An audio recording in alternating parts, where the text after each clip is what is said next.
श्री गणेशाय नमः, श्री सरस्वत्यै नमः, श्री गुरुभ्यो नमः, श्री मातृपितृभ्यो नमः, श्री कुलदेवताभ्यो नमः. ओम श्री परमात्मने नमः. आपण मनाच्या श्लोकाचे अभ्यास करत आहोत. रामदास स्वामी विरचित मनाचे श्लोक याचा अभ्यास करत आहोत. तर गेले जवळजवळ 11 ते 12 क्लासेस झाले आपलं. तर त्याच्यामध्ये आपण 186 श्लोक अभ्यास केलेले आहोत. तर त्याच्यामध्ये आपल्याला रामदास स्वामींनी आपलं बोट धरून परमात्म्यापर्यंत कसं जायला पाहिजे हे आपल्याला बोट धरून घेऊन गेलेले आहेत. आणि त्याच्यात त्यांनी खूप नीट समजून सांगितलेत आपल्याला कसं की आपलं वर्तन कसं राहायला पाहिजे,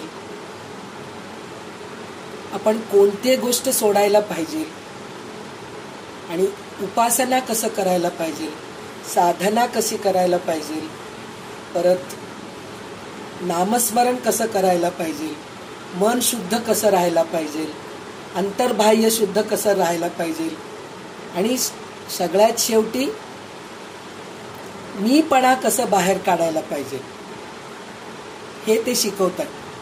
पण मीपणा इतकं चिटकून आहे आपल्याला, ते काढण्यासाठी त्यांनी जवळजवळ 30-35 लोकांचा आधार घेतलेला आहे. तरी सुद्धा आपल्याला ते उलगडत नाही. मीपणा सुटत नाही, देहबुद्धी सुटत नाही, अहंकार सुटत नाही आपला. आणि हे सुटण्यासाठी आपण काय करायला पाहिजे हे त्यांनी सांगितलंय की सद्गुरूंना करा, तुम्ही सद्गुरूपाशी जा, संतांकडे जा, सत्संग करा. तर त्याच्यामध्ये तुम्हाला या सगळ्या गोष्टी शिकायला मिळतील असं ते सांगत आहेत. तर आता शेवटचे 20 श्लोक उरलेले आहेत. 187 म्हणजे 19-20 श्लोक उरलेले आहेत. 187 ते 205 श्लोक आहेत. तर ह्याच्यामध्ये अजून 7-8 श्लोक जे आहेत सद्गुरूपाशी गेले तर काय होतं ते सांगितलेले आहेत, जायला पाहिजे म्हणून सांगितलेले आहेत. आणि मीपणा अजूनही सुटत नाहीये म्हणून परत आपल्याला बजावून सांगत आहेत, देहबुद्धी सोडा, अहंकार सोडा, हे आपल्याला ते सांगत आहेत. आणि त्याच्यानंतर परमानंद म्हणजे काय, आत्मसाक्षात्कार होणं म्हणजे काय, सद्वस्तू दिसणं म्हणजे काय, परमात्माचं साक्षात्कार होणं म्हणजे काय, याचा सुद्धा आपल्याला अनुभव ते करून देत आहे. तर ह्या गोष्टीचा अनुभव आपण फक्त ऐकून सोडून देणं नाहीये, तर आपल्याला प्रत्यक्ष परमात्माकडे जायचे, आत्मानंदामध्ये जायचे.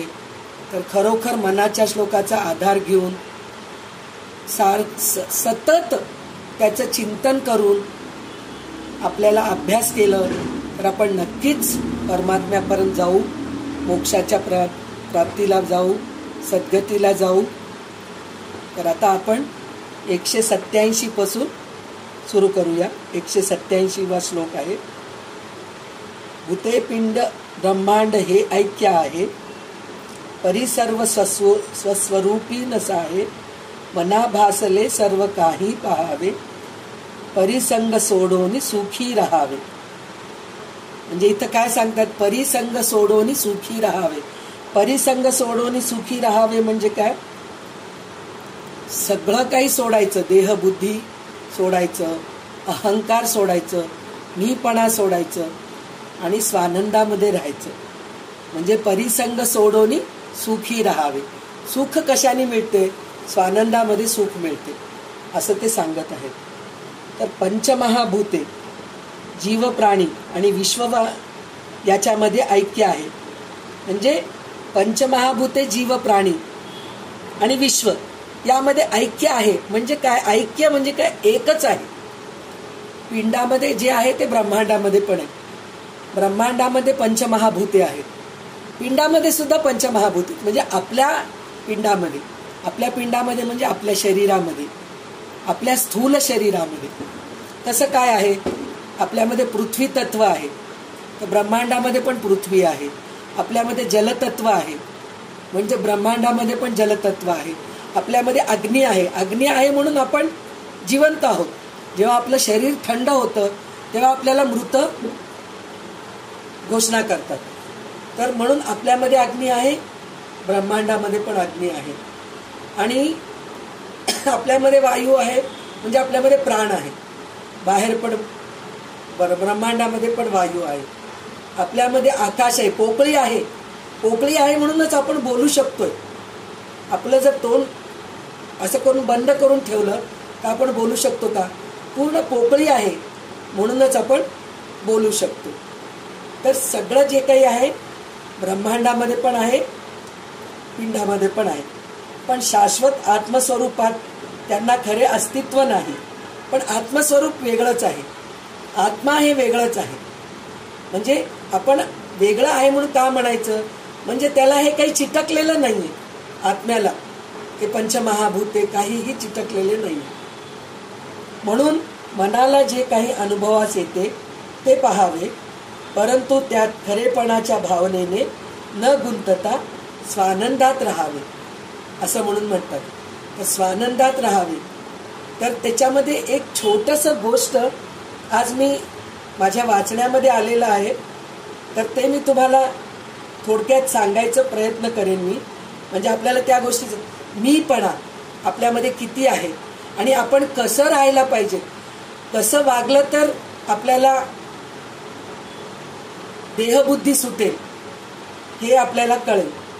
तर त्याच्यामध्ये कसं आहे,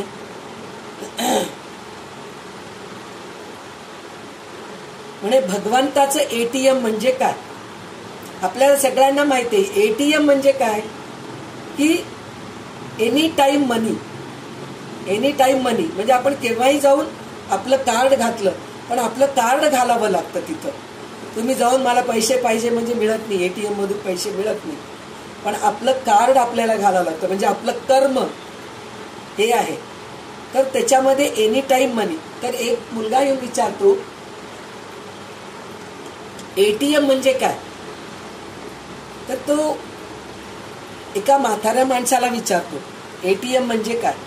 तर तो म्हातारा माणूस म्हणतो एटीएम म्हणजे एनी टाइम मनी. तर तो मुलगा म्हणतो आजोबा चुकलात तुम्ही. तर ते म्हणतात मी चुकलो? म्हणत तो म्हणतो हो. तर कशामुळे चुकलं? तर असेल तरच मिळेल.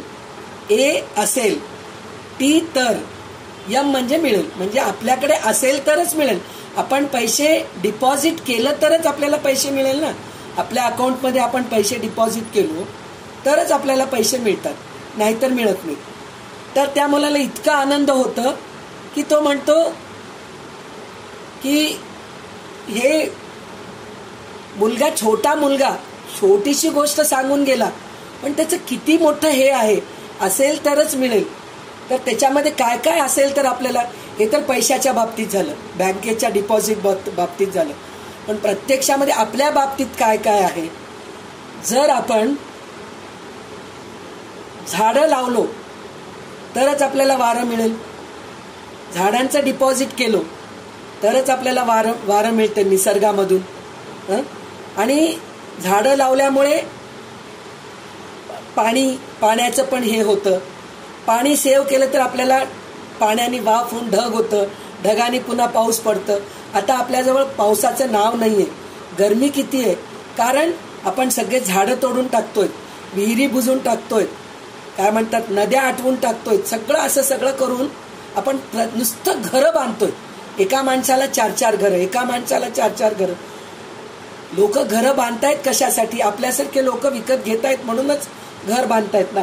मग ते घर बांधल्यानेच सगळं निसर्गाचं नासाडी होतंय. तर असेल तरच मिळेल. म्हणजे निसर्गाचं आपण जर डिपॉझिट केलं तरच आपल्याला मिळेल ना, नाहीतर मिळणार नाही. व्यायाम डिपॉझिट केलं तर आरोग्य मिळतं. आपण व्यायाम केलो, चांगलं काही खाल्लो तरच आपलं आरोग्य चांगलं राहतं ना, नाहीतर चांगलं राहत नाही. त्याच्यानंतर विश्वास डिपॉझिट केलो, म्हणजे लोकांजवळ आपण चांगले आहेत हे सांगायची गरज नाहीये. आपण चांगुलपणाने वागलो तर लोकांना आपल्यावर ते निष्ठा राहते की नाही. म्हणजे आपल्याला तिथं विश्वास डिपॉझिट करावं लागतं. त्याच्यानंतर प्रेम डिपॉझिट केलं तर आपल्याला समर्पण मिळतं. म्हणजे आपण कोणाशी तरी प्रेमाने वागलो, मग लोक आपल्याशी प्रेमाने वागतात. पण आपण तसं करतो, लोकांशी पहिले लोक माझ्याशी पहिले प्रेमाने वागायला पाहिजे. तर म्हणजे आपण म्हणजे ह्याच्यात तो मुलगा किती छान सांगितला, असेल तरच मिळेल. म्हणजे आपण हे प्रेम जर डिपॉझिट केलं तरच आपल्याला मिळेल ना, नाहीतर मिळणार नाही. नंतर कर्म, चांगले संचित कर्म डिपॉझिट केलं तरच आपल्याला चांगला जन्म मिळेल. ह्या जन्मी मला इतकं त्रास आहे हो, काय करू, काय विचारू नका, माझ्या नशिबाला सगळं त्रासच आहे, असं बरेच लोक सांगतात. मग तू गेल्या जन्मी चांगलं कर्म संचित केलीच नाहीस, डिपॉझिट केली नाही. तर हे समजून घ्यायला पाहिजे, कमीत कमी ह्या जन्मामध्ये तरी मी संचित कर्म चांगलं केलं पाहिजे, चांगलं डिपॉझिट केलं पाहिजे, तर मला चांगले भोग प्राप्त होतात. त्याच्यानंतर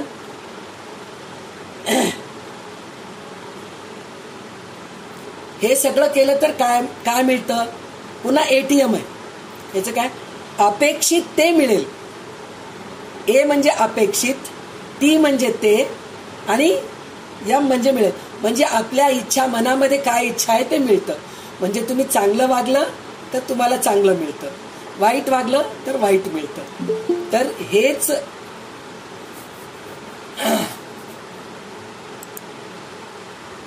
हेच तुम्ही डिपॉझिट जे करतात ते तुम्हाला मिळतं. ही स्थिती तर माणसाची आहे. भगवंताच्या बाबतीत काय, तो तर चिन्मय जगत नियंता आहे, त्याला काय कमी. मग त्याच्या बँकेचे नियम काय असतील. तर आता आपल्याला समर्थ सांगतायत ना सारखं, चांगलं मीपणा सोडा, तुम्ही देहबुद्धी सोडा, हे सांगतायत. तर आपल्याला भगवंतापर्यंत जायचंय, तर त्याच्यासाठी आपल्याला काय डिपॉझिट करावं लागतं. तर ते म्हणतात पूर्ण समर्पण भाव, देहबुद्धी, अहंकार सगळं जर समर्पण केलं, सगळं देवाजवळ डिपॉझिट केलं, तर नक्कीच आपल्याला हे मिळतं. काय म्हणतात, आवश्यक ते मिळेलच. म्हणजे जे आपल्याला आवश्यक आहे, म्हणजे देवाला माहित आहे आपल्याला काय द्यावं, ते देवाला माहित आहे, तर ते आपल्याला देव देतो. तर म्हणजे ह्याच्यासाठी म्हणून आपण सतत काय म्हणतो की पैसाच मुख्य आहे. तर आज आपल्याला काय कळालं, एटीएम म्हणजे काय, हेच आहे. सगळ्या गोष्टी आपण डिपॉझिट करत जायला पाहिजे, तेव्हा कुठं आपल्याला जे पाहिजे ते मिळतं. आपल्याला आपण जे डिपॉझिट केलो तेच मिळतं. ॲज अ एटीएम मधून एनी टाइम मनी मिळतं. म्हणजे आपण तितके पैसे बँकेमध्ये डिपॉझिट केलेले असतात म्हणून आपल्याला मिळतं. थोडंच आपल्याला 10,000 आपण डिपॉझिट केलो, 10 लाख रुपये काढलं तर मिळतं का. 10,000च्या वर 1 रुपये काढायला गेले तरी मिळत नाही आपल्याला. तर मग भगवंतापाशी तुम्ही काही न डिपॉझिट करता मला सगळं काही पाहिजे म्हणजे मिळेल का, नाही मिळत. तर भगवंताजवळ आपण आपलं अहंकार, मीपणा, देहबुद्धी हे सगळं जर समर्पण केलं भगवंताजवळ, तर आपल्याला अलौकिक तेही मिळेल. अलौकिक तेही मिळेल म्हणजे काय, अलौकिक काय आहे, स्वानंद आहे, आत्मदर्शन आहे, आत्मसाक्षात्कार आहे, परमात्मा वस्तू दिसेल, परमात्म्याच्या सानिध्यात जाऊ आपण, हे सगळं अलौकिक आहे. हे लोकांमध्ये दिसत नाही आपल्याला, हे अलौकिक आहे. तर आपल्याला हे गोष्टी सुद्धा मिळतात. म्हणून आपण नामस्मरण करून रोज भगवंताच्या बँकेत डिपॉझिट करत राहू. मग बघा आपल्यामध्ये काय फरक पडतं. तर आपण नामस्मरण करून आणि देहबुद्धी सोडून, मीपणा सोडून, अहंकार सोडून जर वागत राहिलो, तर आपल्याला भगवंताच्या एटीएम मधून काय मिळेल ते प्रत्येकाचा अनुभव स्वतःच घ्यावा लागतं. माझ्या अनुभवाप्रमाणे तुम्हाला मिळणार नाही, तुमच्या अनुभवाप्रमाणे दुसऱ्याला मिळणार नाही. तर त्याच्यासाठी म्हणून आपण खूप अभ्यास करावा लागेल आणि भगवंताच्या बँकेमध्ये आपल्याला डिपॉझिट करावं लागेल. तरच आपल्याला जे काय भगवंताच्या पायाशी जायचंय, आत्मसाक्षात्कार करून घ्यायचे, स्वानंदात राहायचंय, तर ह्या सगळ्या गोष्टी होतात. तर आता 188वा श्लोक असा आहे, देहे भान हे ज्ञान शस्त्रे खुडावे, विदेहीपणे भक्ती मार्गेची जावे, विरक्ती बळे निंदे सर्वे तजावे, परिसंग सोडून सुखी राहावे. आता इथं पुन्हा तेच सांगतायत, देहभान, मी आत्मा आहे या जाणीवेनी मी देह आहे हे जाणीव तोडून टाकावे. आपण सारखं मी देह आहे त्याच्यातच राहतो. मी देह आहे म्हणजे काय? माझं शरीर आहे, माझ्या शरीराला त्रास आहे, माझ्या शरीराच्या संबंधित माझे नातेवाईक आहेत, मी त्याच्यामध्येच गुंतून आहे. हेच विचार करतो म्हणून आपल्याला देहबुद्धी सुटत नाही. पण मीच आत्मा आहे, मीच परमात्मा आहे, मीच भगवंतासारखं माझं वागायचं मी प्रयत्न करते. जर आपण सतत जर विचार करत राहिलो तर नक्कीच होऊन जातो, आपण सुद्धा परमात्मा स्वरूप होतो. पण ते विचार करायला पाहिजे, पण आपल्याला ते विचार येत नाही. आपल्या विचारामध्ये सतत देहबुद्धीच असतं. माझं शरीर, माझं घर, माझं मूल, माझं बाळ, माझा नवरा, माझे नातेवाईक, हेच सगळं काही असतं. तर हे सोडून देऊन भगवंताचंच सतत चिंतन करू लागलो तर आपण भगवंताच्या जवळ लवकर जातो. देहाचे भान लोपवून स्वरूपाच्या, एक मिनिट स्नेहा,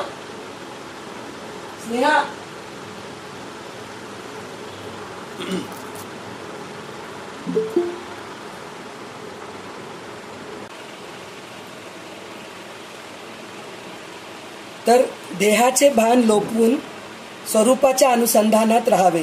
म्हणजे देहाचे भान लोपवून म्हणजे मी देह आहे ह्या गोष्टी सोडून आपण भगवंताच्या सानिध्यात जाण्यासाठी म्हणून भगवंताचं चिंतन करत राहायला पाहिजे. मनाने अनासक्त होऊन विषय संपूर्ण सोडावा. दृश्यामध्ये खरेपणाच्या भावनेनी न गुंतता स्वानंदात राहावे. विषयामध्ये गुंतू नये, कुठल्याही दृश्यामध्ये गुंतू नये. तर कुठं आपल्याला भगवंत, विषयामध्ये गुंतू नये म्हणजे काय? आपण सतत कोणत्या तरी एका विषयामध्ये गुंतलेले राहतो. कोणत्या विषयामध्ये गुंतलेले राहतो म्हणजे संसाराचा विषय असतं, पैशाचा विषय असतो, शरीराचा विषय असतो, नातेवाईकांचा विषय असतो, कपड्याचा विषय असतो, सोन्याचा विषय असतो. ह्याच गोष्टीमध्ये आपण गुंतलेले राहतो. मग ह्या गोष्टीमध्ये गुंतलेले असल्यामुळे आपल्याला देव कुठून दिसणार?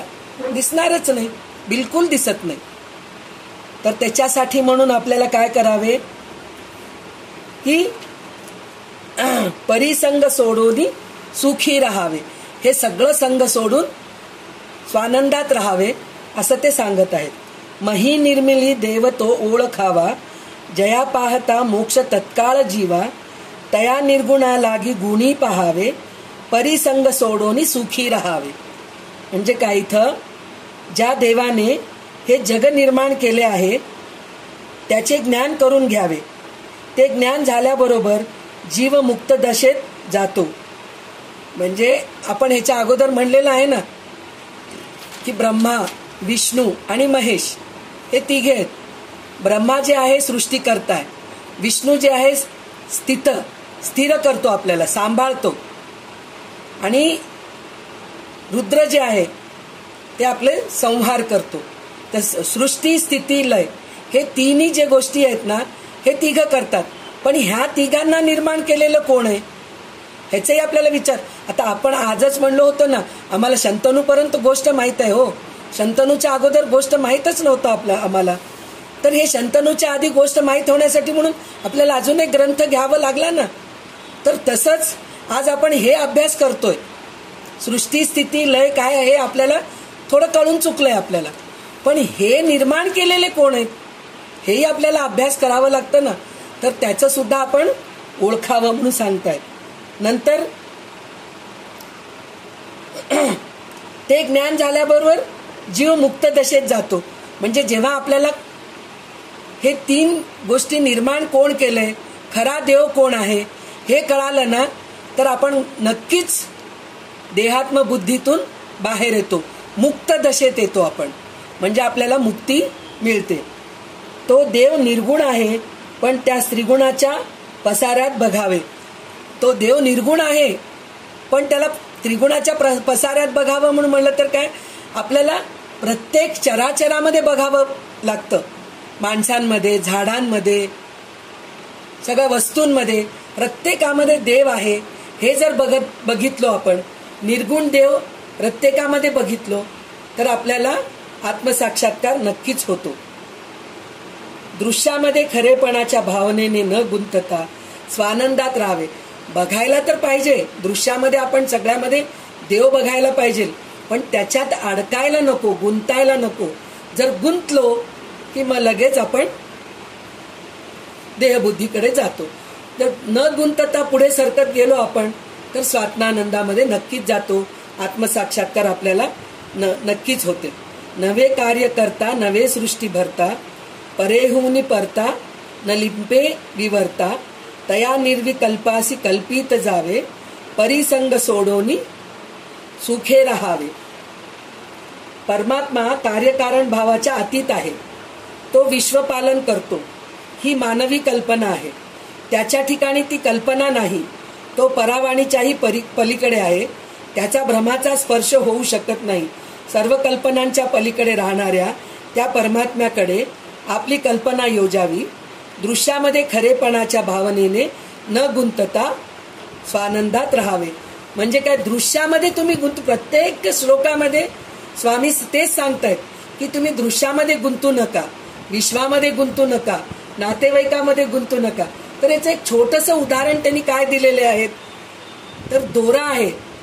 दोऱ्याला आपण दुरून बघितलं असं लटकत आहे, तर आपल्याला काय वाटतं, ते साप आहे म्हणून. मग आपण घाबरून जातो. पण जेव्हा आपल्याला कळतं ते साप नाही, दोरा आहे, तर आपण आपली भीती निघून जाते.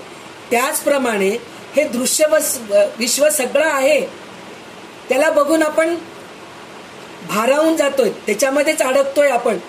पण त्याच्यामध्ये देव आहे हे कळाल्यानंतर आपल्याला स्वानंद होतो.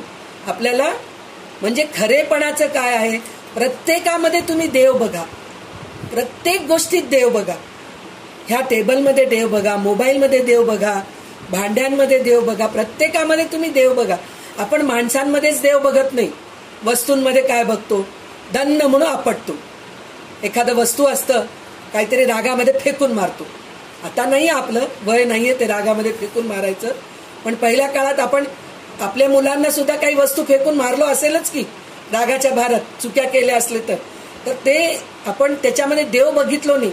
कारण देव जर आहे, आपण मूर्ती फेकतो का रागाच्या भारामध्ये? नाही फेकत, कारण आपण त्याच्यात देव बघतो. तसंच प्रत्येक वस्तूमध्ये आपण देव बघायला पाहिजे. म्हणजे ह्याला त्रास होऊ नये ही वृत्ती आपल्यामध्ये पाहिजे.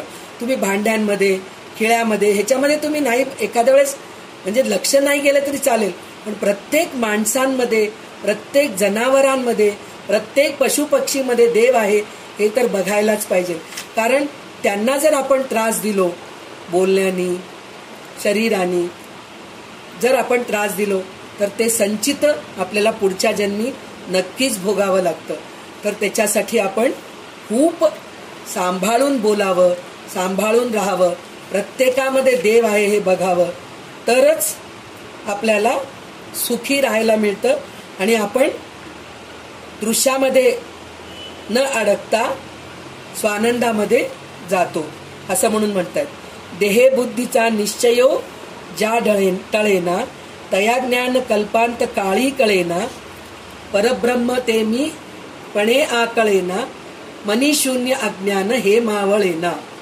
मी देहच आहे हा निश्चय ज्याच्या अंतःकरणातून हलत नाही, त्याला ब्रह्मज्ञान कधीही होणे शक्य नाही. जोपर्यंत मीपणा आहे तोपर्यंत परब्रह्माचे ज्ञान होणार नाही.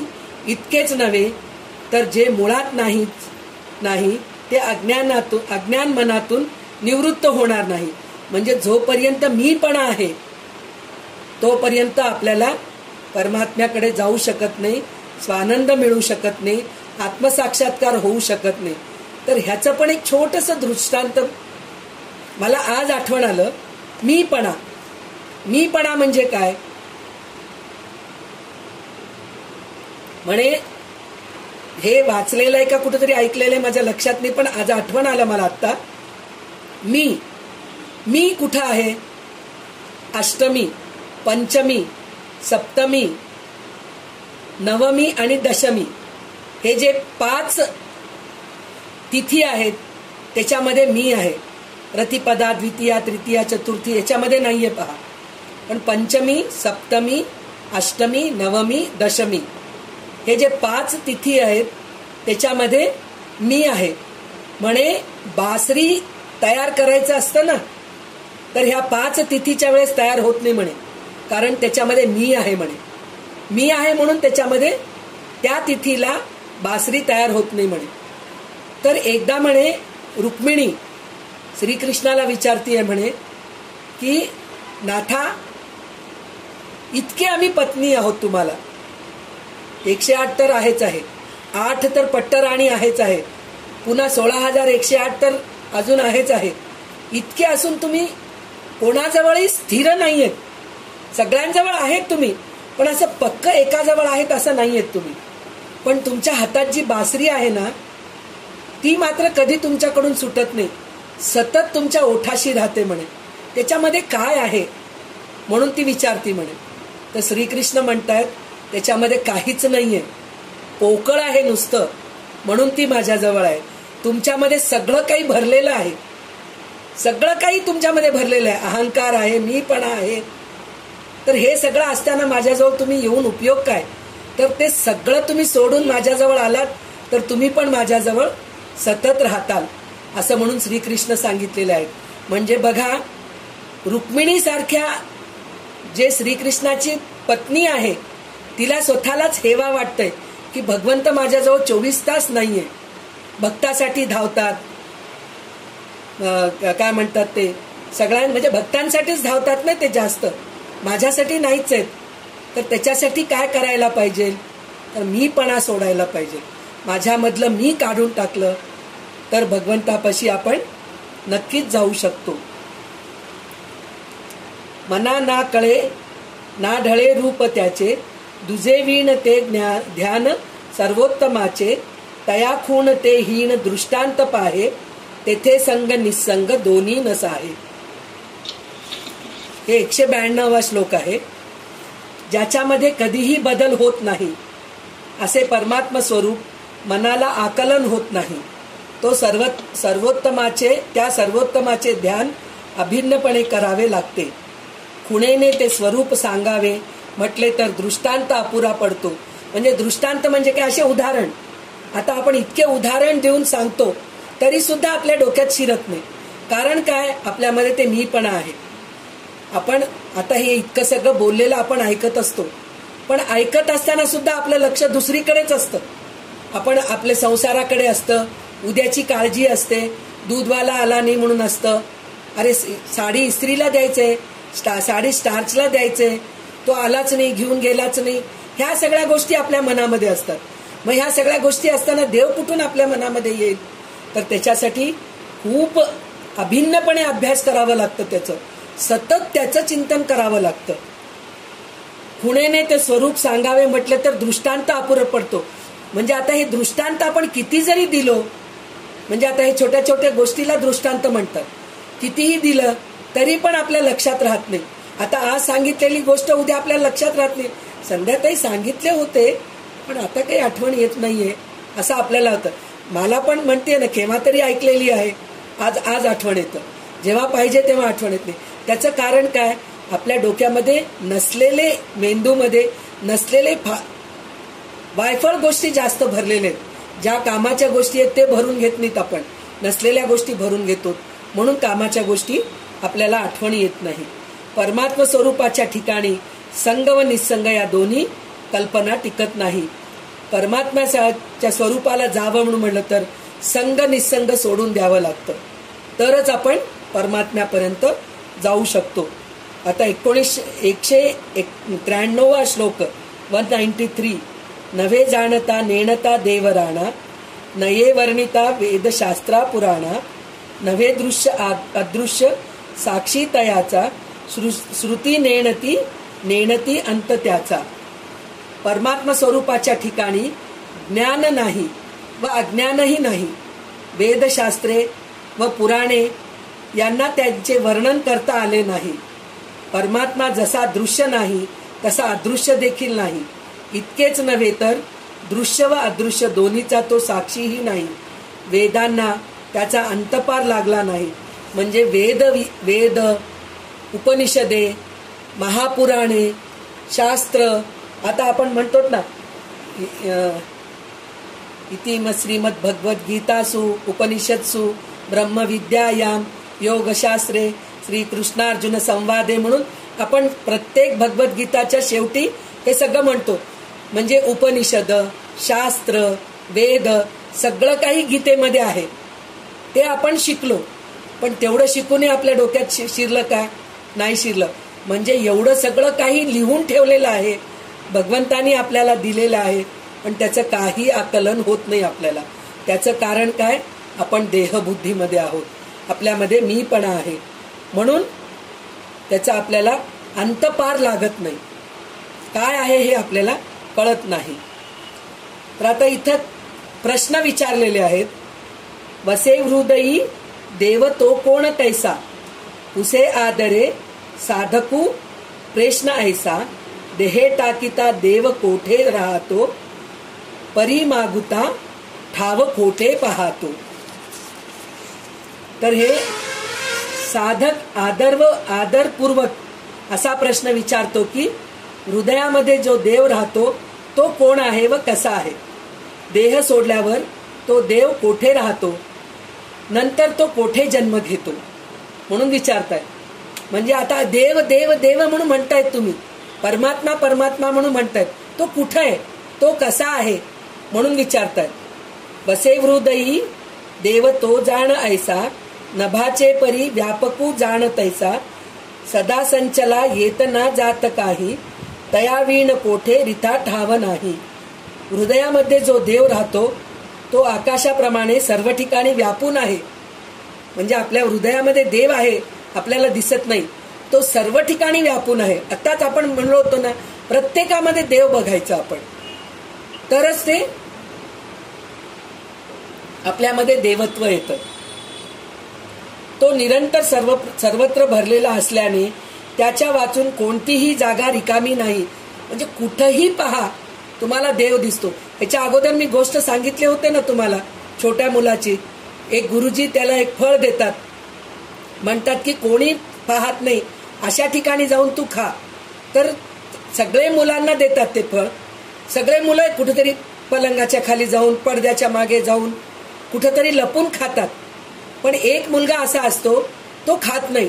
तो येऊन गुरुजींना म्हणतो की गुरुजी मी बघितलं, कुठं बघितलं तिथं देव दिसतोय मला, तर मी कुठं, मला कोणी दिसत नाही असं नाहीच आहे, देव मला बघतोच आहे. म्हणजे तेवढा तो मुलगा पुढे गेलेला आहे. म्हणजे त्याला प्रत्येक ठिकाणी देव दिसत आहे. तसं दिसायला पाहिजे. तर तो निरंतर सर्वत्र भरलेला असल्याने त्याच्या वाचून कोणतेही जागा रिकामी नाही, अर्थात त्याला कोठे येणे जाणे नाही. तर हे आपलं शरीर, ते म्हणले ना देह कुठं आहे, देहामध्ये देव कुठं आहे म्हणून जे विचारलेत ना, तर त्याच्यामध्ये आपल्यामध्ये 5 कोश आहेत.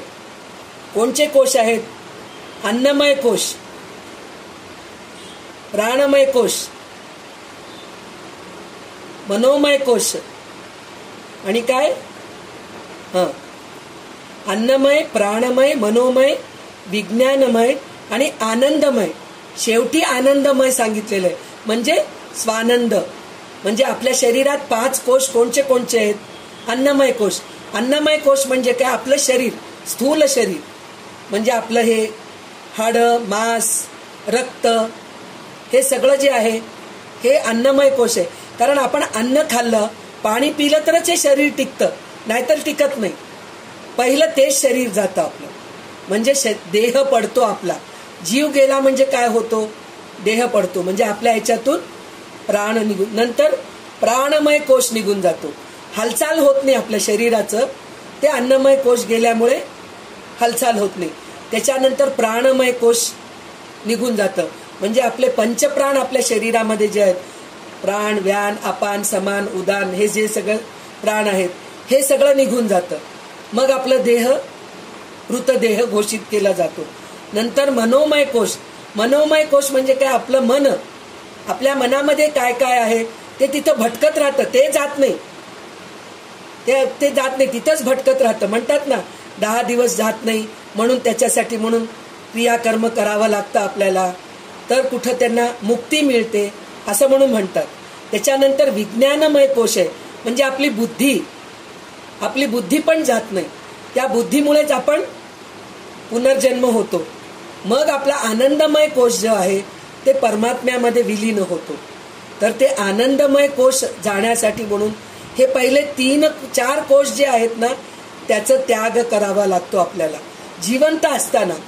मेल्यानंतर तर हे सगळं ऑटोमॅटिक निघूनच जातात, पण जिवंत असतानाच ह्या गोष्टीचा आपल्याला अभ्यास. म्हणजे काय, प्राणत्याग करा म्हणून म्हणत नाहीत, पण त्या प्राणावरती आपल्याला नियंत्रण ठेवता आलं पाहिजे. म्हणजे प्राणायाम करायला पाहिजे, तर आपल्याला ते प्राण टिकून राहतं म्हणजे काय, शरीर सुदृढ राहतं. नाहीतर काय, आपलं शरीर सुदृढ राहत नाही. तर हे पंचकोश जे आहेत ना, ते सगळं तिथंच देव आहे, त्या देवाचंच आपल्याला सांभाळून ठेवावं लागतं. अन्नमय कोशाला सांभाळून ठेवावं म्हणजे काय, आपल्या शरीराला काय पचतं, आपल्या शरीराला म्हणतात ना, जगण्यासाठी जेवतोय का जेवण्यासाठी जगतोय. तर जेवण्यासाठी जगायला नकोय, जगण्यासाठी जेवायला पाहिजे. तर अन्नमय कोश जे आहे ना, ते चांगलं राहतं. प्राणमय कोश, तर शरीराला आपल्याला चांगलं ठेवायचंय, प्राणायाम करायचे, आसन करायचे, योगा करायचे, हे सगळ्या गोष्टी केलो तर प्राणमय कोश चांगला राहतो जिवंत असताना. त्याच्यानंतर मनोमय कोश. मनोमय कोश म्हणजे काय, मनामध्ये भगवंताचं चिंतन करायला पाहिजे. बुद्धी. विज्ञानमय कोश, आपली बुद्धी आहे, बुद्धी सुद्धा चांगल्या गोष्टीसाठी वापर करायला पाहिजे. तर मग आपल्याला आनंदमय कोश आपणच निर्माण होते. आनंदमय कोशामध्ये आपण नेहमी स्वानंदामध्ये राहतो, कशाचाही देणं घेणं नसतं आपल्याला. तर ह्या सगळ्या गोष्टी आपल्याला करण्यासाठी अभ्यास करायला पाहिजे आणि सद्गुरूंच्या सहवासात नेहमी राहायला पाहिजे.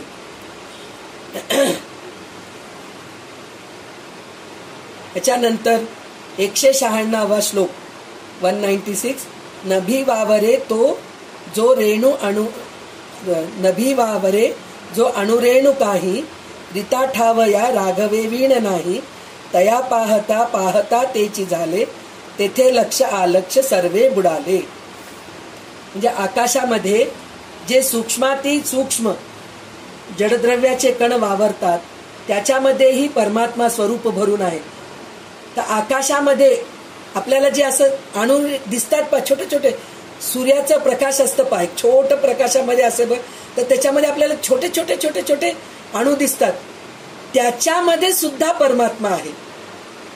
आपल्याला ते असं बघितलं तर दिसत नाही, पण प्रत्यक्षामध्ये असं ते पहिले राहत होतं. ते कुठं राहत होतं, कवेलीचे घरं राहत होते पा, ते कवेलीच्या घरामध्ये छोटे छोटे असे छिद्र राहायचे, त्याच्यामधून सूर्यप्रकाश यायचं, त्या सूर्यप्रकाशाच्या मध्ये ते छोटे छोटे धुळीचे कण दिसायचे. तर ते धुळीचे कणामध्ये सुद्धा परमेश्वर आहे असं आहे. त्या स्वरूपा वाचून रिकामी जागा कुठेच नाही, म्हणजे कुठंही रिकामं नाहीये, परमेश्वर नाही अशी जागाच नाहीये असं म्हणतायत. त्या स्वरूपाला पाहण्याचा अभ्यास केला तर पाहणारा तेच बनून जातो. म्हणजे प्रल्हादाला जसं हिरण्यकश्यपू विचारला होता ना, तुझा देव कुठे आहे, ह्याच्यात आहे का, त्याच्यात आहे का, त्याच्यात आहे का, शेवटी ह्या खांब्यात आहे का म्हणून विचारलं, तर हो आहे म्हणून. म्हणजे प्रल्हादाला ते अनुभव आहे, प्रत्येक ठिकाणी आहे, म्हणून प्रल्हाद म्हणाला हो ह्या खांब्यामध्ये पण आहे. तर देव प्रकट झाला की नाही नरसिंह अवतारामध्ये. तर त्याप्रमाणे जर आपल्याला पण ते अनुभव यावं म्हणजे सतत नारायण नारायण जसं प्रल्हाद म्हणत होता, जसं नारद मुनी म्हणतात, तसं आपण नुसतं मुखाने नारायण नारायण म्हणून उपयोग नाहीये, मनाने सुद्धा नारायण म्हणायला पाहिजे, मनाने सुद्धा नामस्मरण व्हायला पाहिजे. मन एक ठिकाणी राहतं तर मग मनोमय कोश कधी जाणार आपलं? पुन्हा आपल्या बरोबरच येणार आहे पुढच्या जन्मी. तर मनोमय कोशामध्ये सुद्धा आपल्याला देवाचं नामस्मरण व्हायला, मुखाने नामस्मरण होतंय पण मनामध्ये काही नसतं. तर तसं व्हायला नकोय असं म्हणताय. त्या स्वरूपाचा अभ्यास, पाहण्याचा अभ्यास केला तर पाहणारा तेच बनून जातो. म्हणजे त्या स्वरूपाचा अभ्यास जर आपण करत गेलो तर आपण पण परमात्माच बनून जातो. मग तेथे दृश्य व अदृश्य सारेच परमात्ममय होऊन जाते. म्हणजे सगळंच काही परमात्ममय, मी आणि देव वेगळा आहे असं होत नाही. मी आणि देव एकच आहे असं होऊन जातं. त्याच्यानंतर 197 श्लोक. नभासारिखे रूप या राघवाचे, मनी चिंतिता मूळ तुटे भवाचे, तया पाहता देह बुद्धी उरेना, सदा सर्वदा आर्त पोटी पुरेना. परमात्म स्वरूप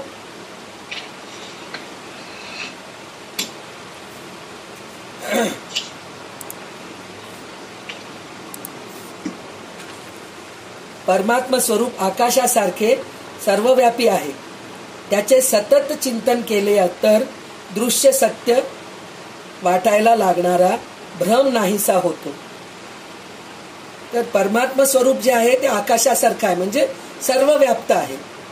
त्याचे सतत चिंतन केले तर दृश्य सत्य वाटत नाही, ते भ्रम दूर होतं. दृश्यच खरं आहे हे भ्रम आपल्याकडून दूर होतो. परमात्म्याचे दर्शन झाले की देहबुद्धी शिल्लक उरत नाही. इतकेच नव्हे तर दर्शनाची तृप्ती होत नाही. म्हणजे परमात्म्याचे दर्शन झाले की देहबुद्धी शिल्लक उरत नाही. म्हणजे परमात्म्याचं साक्षात्कार झालं, आत्मसाक्षात्कार झालं तर आपलं देहबुद्धी उरत नाही. पण देहबुद्धी उरत नाही, पण अजून एक गोष्ट होतं. एकदा परमात्मा दिसला आपल्याला की पुन्हा पुन्हा पाहावं वाटतं आपल्याला, पुन्हा पुन्हा साक्षात्कार करून घ्यावं असं वाटतं. त्याचं उदाहरण आपल्याला ह्याच ग्रुपमध्ये आपल्याला कळून येते. त्याचं कारण काय?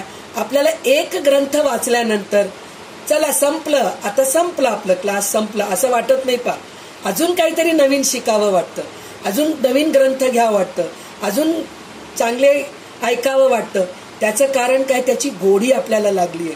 तृप्ती झाली नाही आपली, तृप्त होऊच नाहीये. सतत चांगल्या गोष्टीचं चिंतन करत राहावं, चांगल्या गोष्टी आपण ऐकत राहावं हे आपल्याला सतत वाटतं. म्हणजे तिथं काय सांगितलेलं आहे? परमात्म्याचे दर्शन झालं की देहबुद्धी शिल्लक राहत नाही. म्हणजे मीपणा राहत नाही आणि देहबुद्धी म्हणजे शरीराचं दुःखही आपल्याला जाणवत नाही. आणि दर्शनाची तृप्तीही होत नाही. दर्शनाची तृप्तीही होत नाही म्हणजे गीता वाचलं संपलं, पुरे आता पुष्कळ झालं हो, अभ्यास खूप केलं.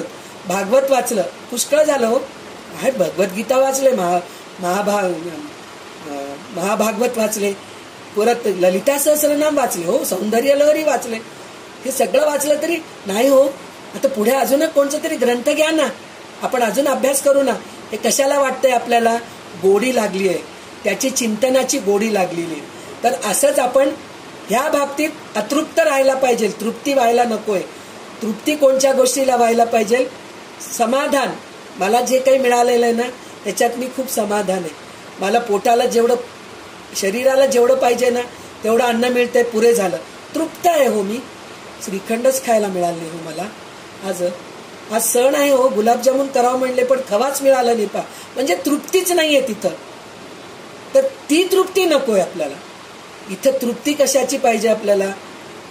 सगळ्या वासनांची तृप्ती झाली आपली, पूर्ण संपून टाकायला पाहिजे. पण देव बघण्याची तृप्ती अजून पाहिजे, अजून देवाला पाहिजे, अजून मला शिकायचे, अजून मला ग्रंथ वाचायचे, अजून मला अभ्यास करायला पाहिजे. असं तृप्त न व्हायला पाहिजे. आणि होतही नाही. जेव्हा या गोष्टीची गोडी लागते ना तर तृप्ती होत नाहीये. नभे व्यापिले सर्व सृष्टीचं आहे, रघुनायका उपमा ते नसाहे, दुजे वीण जो तोची तो हा स्वभावे, तया व्यापकू व्यर्थ कैसे म्हणावे. आकाशाने सर्व विश्व व्यापले आहे खरे, पण परमात्म स्वरूपाला आकाशाचे साम्य लागू पडत नाही. ज्याच्या ठिकाणी यत्किंचितही द्वैत्य नाही असा तो परमात्मा सहजपणे आहे, तो व्यापक आहे हे म्हणणे व्यर्थ आहे. म्हणजे आपण आकाशाला धरायला जाऊ तर आपण नाही धरू शकत, कारण ते दूर आहे आणि तो वेगळा मी वेगळा आहे. पण परमात्मा तसा नाहीये. परमात्मा आपल्यामध्येच आहे, आपण त्याला धरू शकतो. तो सूक्ष्म पण आहे, त्याला आपण धरू पण शकतो. पण त्या धरण्यासाठी म्हणून खूप प्रयत्न करावा लागतो. म्हणजे आकाश व्याप्त जरी असला, तसा जरी असला, त्याच्यामध्ये जरी आपण बघितलो, पण ते सगळं बघण्यामध्ये पहिले आपल्यामध्ये देव आपण बघायला पाहिजे, सूक्ष्मामध्ये सूक्ष्म बघायला पाहिजे, हे आपल्याला सांगत आहेत. म्हणजे उदाहरण आकाश व्यापक आहे असे म्हणत असतात. ते अकुंचित नाही असा एक भाव असतो, तर ते कशाला तरी व्यापते असा दुसरा भाव असतो. म्हणजे आकाश व्यापलेला आहे, पूर्ण विश्वाला व्यापलेला आहे आकाश, पण परमात्मा तसा नाहीये. परमात्मा व्यापलेला असून सुद्धा आपल्यामध्ये सुद्धा आहे तो, असं म्हणून म्हणतायत ते. म्हणजे परमात्म्याला द्वैत नाहीये, तू वेगळा आणि मी वेगळा नाहीये. शेवटी परमात्मा आणि मी एकच आहे असं स्वामी म्हणतायत. म्हणून आपल्याला काय करावं लागतं, सतत परमात्म्याचं चिंतन करावं लागतं, देहबुद्धी टाकावं लागतं, मीपणा काढून टाकावं लागतं. अतिजीर्ण विस्तीर्ण ते रूप आहे, तेथे तर्क संपर्क तोही नसा आहे. अतिगूढ ते दृढ तत्काळ सोपे, दुजे वीण जे पूर्ण स्वामी प्रतापे. परमात्म स्वरूप अत्यंत पुरातन आहे, तसेच ते कमालीचे विशाल आहे. म्हणजे कसं सांगतायत, आपल्याला कन्फ्युजनच होतं ना. विशाल आहे म्हणतात, पुन्हा सूक्ष्म आहे म्हणतात. म्हणजे सूक्ष्म आहे म्हणजे काय, आपल्यामध्ये आहे, आपल्याला दिसत नाहीये. विशाल आहे म्हणजे काय, सर्व ठिकाणी चराचरामध्ये पसरलेला आहे. आपल्या तर्कबुद्धीची मजल तेथेपर्यंत जाऊ शकत नाही. म्हणजे सूक्ष्म आहे म्हणून दिसत नाही, विशाल आहे म्हणूनही दिसत नाही आपल्याला. म्हणजे तितका आपण अपुरे पडतो, कारण आपला अभ्यास तितका नाहीये, आपलं चिंतन तितकं नाहीये, म्हणून त्या गोष्टीसाठी आपण तेथे जाऊ शकत नाही. तसेच ते स्वरूप अतिशय रहस्यमय, गुप्त व स्थिर आहे. म्हणजे ते खूप रहस्य आहे. ललितास रहस्य सहस्रनाम स्तोत्र म्हणतात, ते रहस्य आहे. म्हणजे ललिताचं रहस्य आहे तिथं. म्हणजे ते रहस्य कशासाठी आहे, ते कळून घ्यायला खूप अवघड आहे आपल्याला. तर असं रहस्य आहे, आपल्याला गूढ आहे. पण त्याच्या ठिकाणी दुजे पण नाही. ही खूण गुरुकृपेने कळली की ती तत्काळ सुलभ होते. म्हणजे ते गूढ आहे, रहस्य आहे.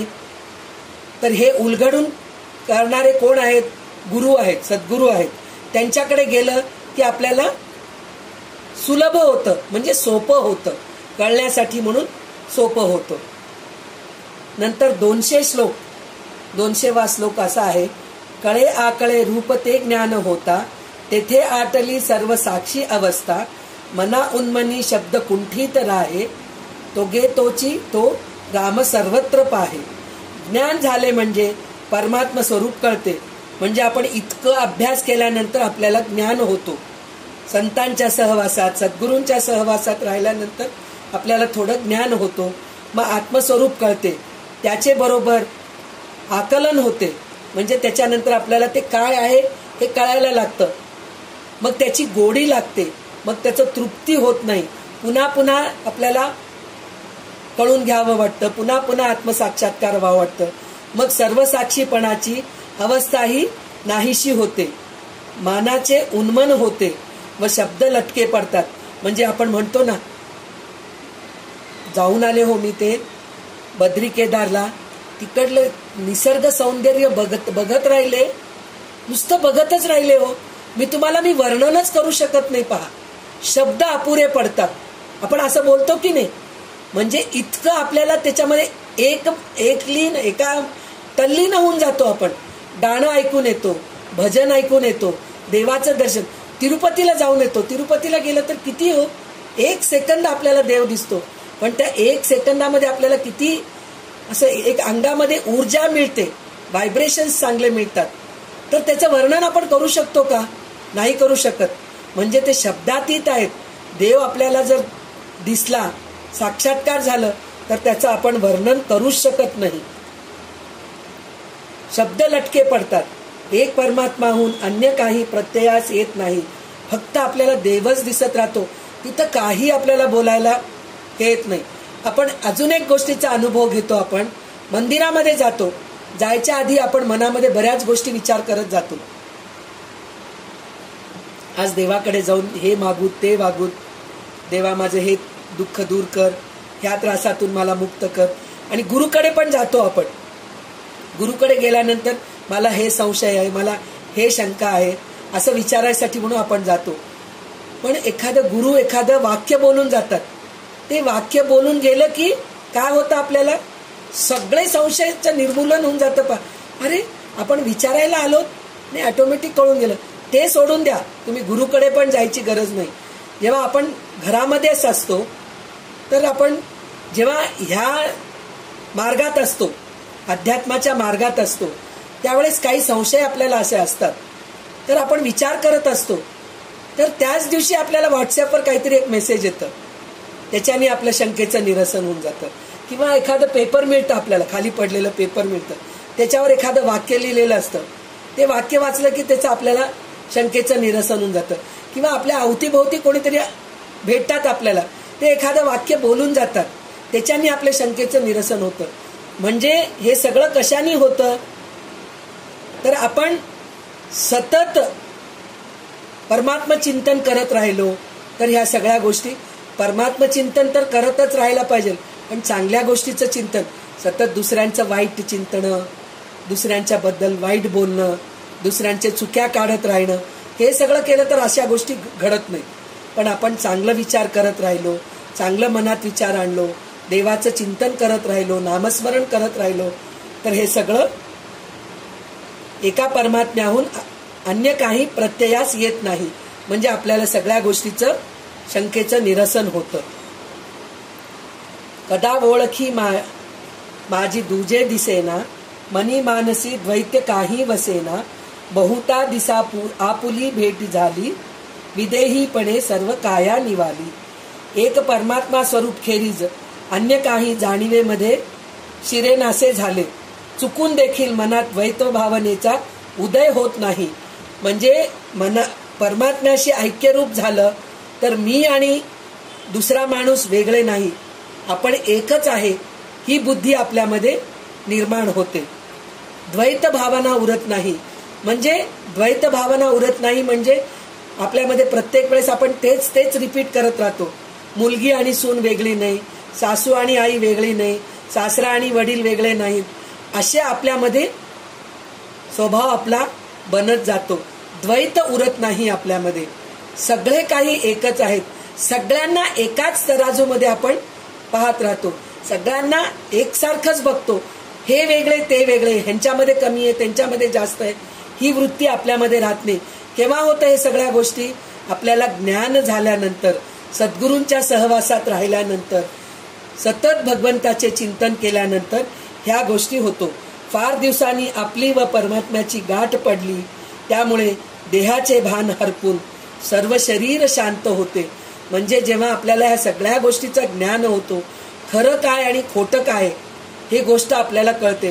खोटं दृश्य गोष्टी आहेत, देहबुद्धी आहे, हे सगळं खोटं आहे, लटकेपणा आहे. पण खरं काय आहे? परमात्मा आहे, भगवंत आहे. हे जेव्हा आपल्याला कळायला लागतं तेव्हा आपण शांत होऊन जातो. आपल्याला कशाचाही चिंता राहत नाही, आपल्याला काहीही देणं घेणं राहत नाही, सतत आनंदी राहतो. तर ही स्थिती आपल्याला येते असं आपल्याला समर्थ सांगतायत. म्हणजे आपल्याला इथपर्यंत आणून सोडलेत समर्थ, की असं तुम्ही वागत आलात तर तुम्हाला ही स्थिती येते. म्हणजे त्यांच्या अनुभवाने ते आपल्याला सांगत आहेत की ह्या स्थितीत तुम्ही येतात नक्की. म्हणजे त्यांना आपल्याला हे करून सांगतायत, बजावून सांगतायत की तुम्ही जर सतत परमात्म्याचं चिंतन करू लागलात, चांगल्या गोष्टीचं चिंतन करू लागलात, तर नक्कीच तुम्हाला आत्मसाक्षात्कार होतो आणि मोक्षाधिकारी तुम्ही नक्कीच होतात, असं समर्थ म्हणतायत. आणि मना गुजरे तुझ हे प्राप्त झाले, परी अंतरी पाहिजे यत्न केले, सदा श्रवणे पाविजे निश्चयासी, धरी सज्जना धरी सज्जन संगती धन्य होसी. मना परमात्मा दर्शनाचे हे रहस्य तुला मिळाले, पण त्याचा अनुभव येण्यास तुला अंतर्यामी साधन केले. पुन्हा तेच सांगतायत, अंतर्यामी साधन केले पाहिजे. तुला रहस्य तर मिळाले, परमात्मा कसं मिळतो हे तुला माहीत झालंय, रहस्य कळालंय. परमात्मा कसं मिळतो, आत्मसाक्षात्कार कसं होतो, स्वानंद कसं होतो, हे सगळं तुला कळालंय. पण त्याच्यासाठी तुला काय करावं लागतं? अंतर्यामी साधन केले पाहिजे. सतत श्रवण केल्याने आत्मबुद्धीचा उदय पावतो. म्हणजे सतत चांगल्या गोष्टीचं श्रवण केलं तर आत्मबुद्धी उदय पाहतो. म्हणून संतांची संगती धर, तिने तू धन्य होशील. म्हणजे संतांच्या संगतीने तुझं सगळं काही प्रश्न मिटतील आणि मोक्षाधिकारी होशील, आत्मसाक्षात्कार नक्कीच होईल असं सांगतायत. 203 श्लोक.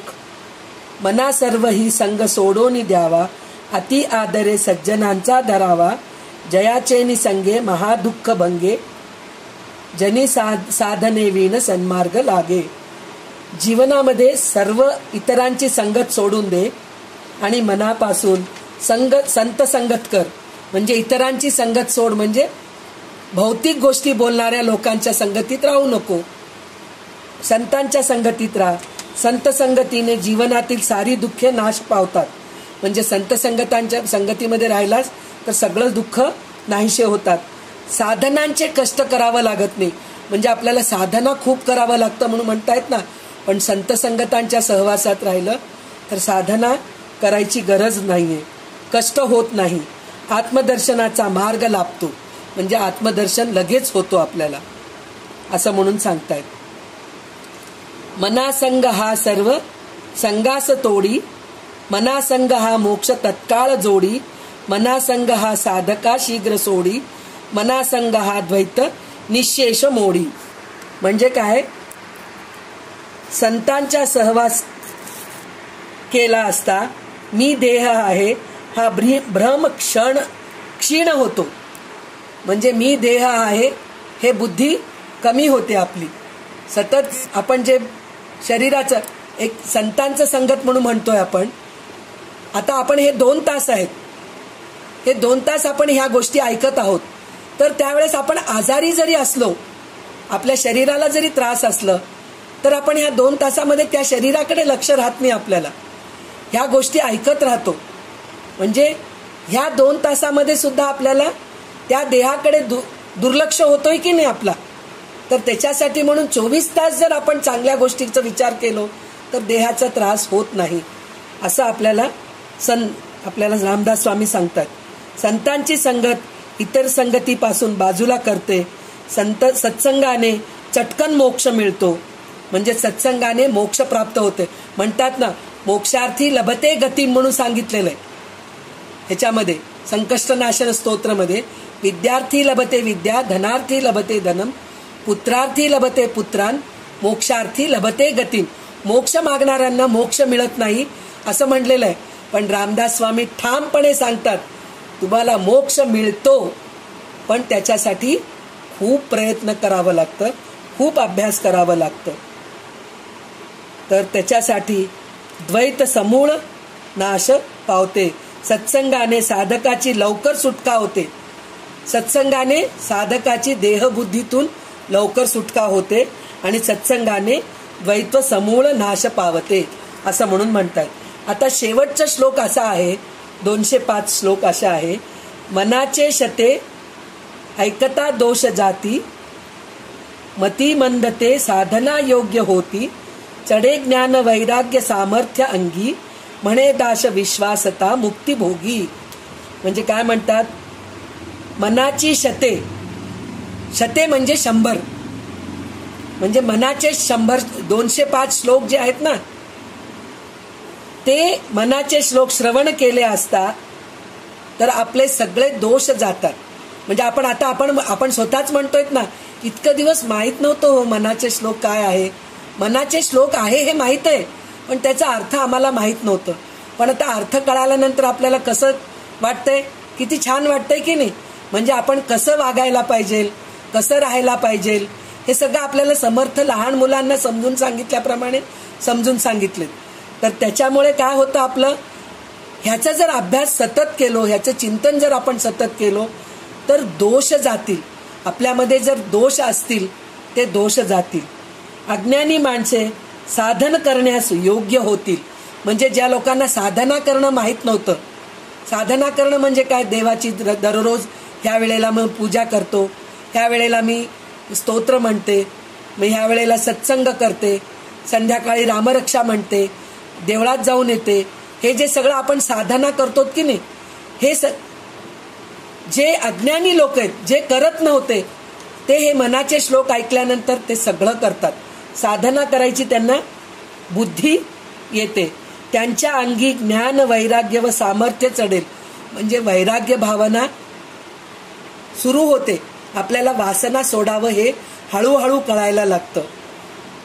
ज्ञान होतं, वैराग्य सुटलं की ज्ञान होतं, मग सामर्थ्य पण येतं आपल्यामध्ये. जसं आपल्यामध्ये ज्ञान झालं, वैराग्य गेले की आपल्याला ज्ञान होतं, ज्ञान झालं की सामर्थ्य वाढते. सामर्थ्य वाढते म्हणजे काय, आपल्याला जे काही कळालं आपल्याला दुसऱ्यांना सांगावं वाटतं. अजून समोरचा माणूस त्रासात आहे तर त्याला आपण समजून सांगितलं तर तो त्रासातून मुक्त होतो. आपण काही बरं वाटलं हो तुमच्याकडे आलं म्हणून, मला थोडं छान, मनाला शांतता मिळाली पाहो, चलबिचल होतं मन, खूप चलबिचल होतं माझं, पण तुमच्याकडे आलं की मला बरं वाटलं. कशामुळे झालं, कारण आपल्याला वैराग्य निर्माण, म्हणजे वासना सोडायची बुद्धी झाली. त्याच्यानंतर ज्ञान झालं, म्हणजे चांगलं काय वाईट काय हे गोष्टी कळायला लागले. त्याच्यानंतर हे सामर्थ्य आलं, म्हणजे आपल्याकडे कोणी आलं तर त्यांना शांतता मिळते, हे आपल्यामध्ये सामर्थ्य जडले. श्री समर्थ म्हणतात की त्यांना खात्रीने मुक्ती भोगण्यास मिळेल. म्हणजे खात्रीने चांगली गती मिळते. चांगली गती तर मिळणारच आहे, 100% मिळणार आहे, पण मोक्ष सुद्धा मिळते. मुक्ती मिळते म्हणजे काय, मोक्ष मिळते. तर अशा प्रकारे आपल्याला समर्थ 205 श्लोक मनाला समजून सांगत, म्हणजे आपल्याला कुठेही म्हणले नाही तू असं कर, तू तसं कर, संध्या तू असं कर म्हणून कुठेही सांगितलं नाही त्यांनी फक्त मनाला समजून सांगितलंय. मना तू असं वाग, मना तू तसं वाग, मना तू सज्जन आहेस म्हणून सांगितले. म्हणजे आपल्या मनाला आपणच समजून सांगायला पाहिजे, तरच दुसरे कोणी समजून सांगितलं तर आपण ऐकत नाहीत, कारण आपण इतके हुशार आहोत, माझं मला कळत नाही काय असं म्हणणारे लोक आहोत आपण. म्हणून आपल्या मनाला आपण समजून सांगायला पाहिजे. म्हणूनच समर्थांनी मनाचे श्लोक निर्माण केलेत आणि आपल्यासारख्या अज्ञान माणसांना ज्ञान प्राप्त होण्यासाठी म्हणून 205 श्लोक सतत आपल्या डोक्यावर ते हॅमरिंग करत असं वाग, देहबुद्धी टाकून दे, आत्मबुद्धीत ये, सत्संगात जा, संत संगतांमध्ये जा, चांगले ग्रंथ वाच, देवाची पूजा कर, चांगलं चिंतन कर, नामस्मरण कर, हे सतत आपल्याला सांगत आलेले आहेत. तर हे नुसतं बोलून चर्चा करून उपयोग नाहीये, तर ह्याचं आपण सतत चिंतन केलं पाहिजे. तर मनाचे श्लोकाचं तर आपण चिंतन केलेच पाहिजे, पण त्याचबरोबर आणखी नवीन नवीन ग्रंथ अभ्यासाला घेतलं पाहिजे, नवीन नवीन गोष्टी ऐकायला पाहिजे. तिथं संध्याताई सांगतायत का, रेखाताई सांगतायत का, पुण्याचे संध्याताई सांगतायत का, तिथं भेदभाव नकोय आपल्याला. कोण चांगलं सांगतायत त्यांच्याकडून आपण ऐकायला पाहिजे, ही बुद्धी आपल्यामध्ये यायला पाहिजे. आणि मला सगळं माहित आहे हे आपण सोडून द्या. माझं झालं हो एकदा देवी महात्म्य वाचून झालं, तर पुन्हा काय वाचायचं. माझं मनाचे श्लोकाचा अभ्यास झालाय हो, पुन्हा दासबोधाचे तर मी पुष्कळ पारायण केले असं म्हणणारे लोक आहेत. पण तसं नाहीये, परत परत ऐकायला पाहिजे, परत परत काय म्हणतात संत संगतीमध्ये जायला पाहिजे. आणि झालं तितकं आपण असं प्रयत्न करायला पाहिजे, आपल्याला काही कळालं तर आपण 4 लोकांना सांगायला पाहिजे. तर आपल्याचं तर ज्ञानचा विकास होतोच होतो, पुन्हा रिव्हिजन होतो आपला, पण त्याच्यामुळे दुसऱ्यांना पण फायदा होतो. त्याच्यासाठी म्हणून आपण सतत संगतामध्ये राहायला पाहिजे, देहबुद्धी टाकायला पाहिजे. तर आत्तापर्यंत आपण हे सगळं ऐकलो, तर ह्याचा आपण अभ्यास करूया. सतत चिंतन करायचा प्रयत्न करूया.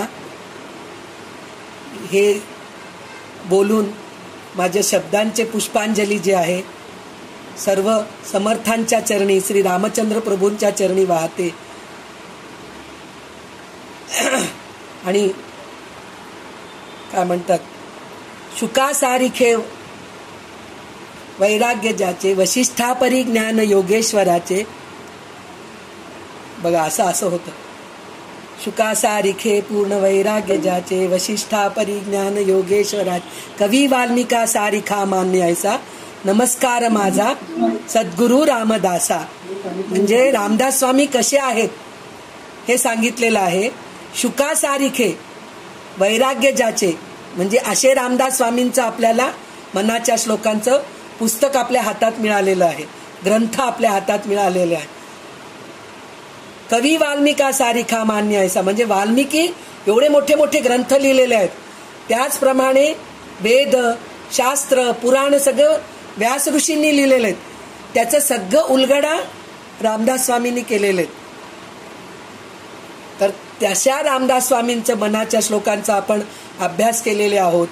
तर त्या रामदास स्वामींना आपण मनापासून प्रणाम करूया. जय जय रघुवीर समर्थ.